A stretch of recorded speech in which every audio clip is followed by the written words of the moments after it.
दोस्तों, आपका स्वागत है हमारे चैनल की दुनिया में। अगर आप लोग मेरे चैनल पे नए हैं तो मेरे चैनल को सब्सक्राइब कर दीजिएगा और ज़्यादा से ज़्यादा शेयर कर दीजिएगा और कमेंट कीजिएगा। यह कहानी है मिडिल क्लास के बहू की रसोई की कहानी।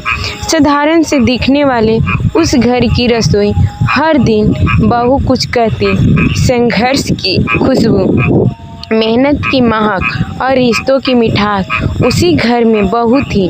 नेहा एक मिडिल क्लास परिवार की सीधी सादी लेकिन समझदार और हुनरमंद लड़की।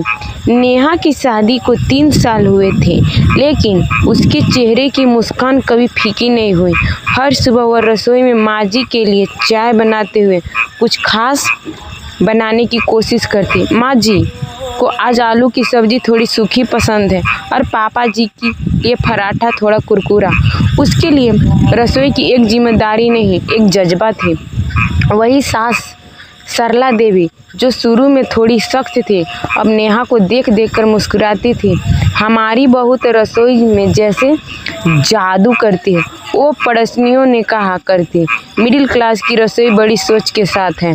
नेहा जानती थी कि रसोई का बजट सीमित है। वो सब्जी को खींचकर भी स्वाद बना देती थी। कभी बची दाल से पराठा बनाती तो कभी पुराने ब्रेड से स्वादिष्ट टिक्की। एक दिन सासू माँ ने मुस्कुराते हुए कहा, नेहा, तुम तो कम पैसों में भी राजा महाराजों जैसा खाना बना लेती हो। नेहा हंसते हुए बोली, क्योंकि मेरी रसोई स्वाद से नहीं, प्यार से चलती है माँ जी। एक दिन की कहानी जिसने सब बदल दिया। एक बार घर में रिश्तेदार आने लगे और घर का बजट बहुत तंग था। नेहा ने बाजार से कुछ सस्ते सामान लाए।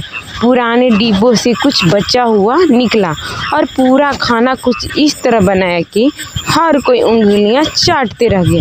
रिश्तेदारों ने तारीफ के फूल बांध दिए। भाई साहब, आपकी बहू तो होटल से भी अच्छा खाना बनाती है। सासू माँ की आंखों में गर्व के आंसू थे।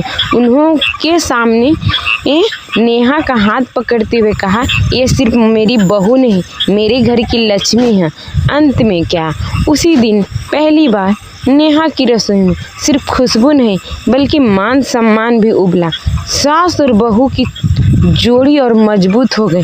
अब नेहा सिर्फ एक मिडिल क्लास की बहू नहीं थी, वो बन गई थी उस घर की खुशियाँ की रसोइयाँ। आपको इस कहानी से यही शिक्षा मिली। अगर अच्छी लगी हो तो ज़रूर सब्सक्राइब कर दीजिएगा आप लोग।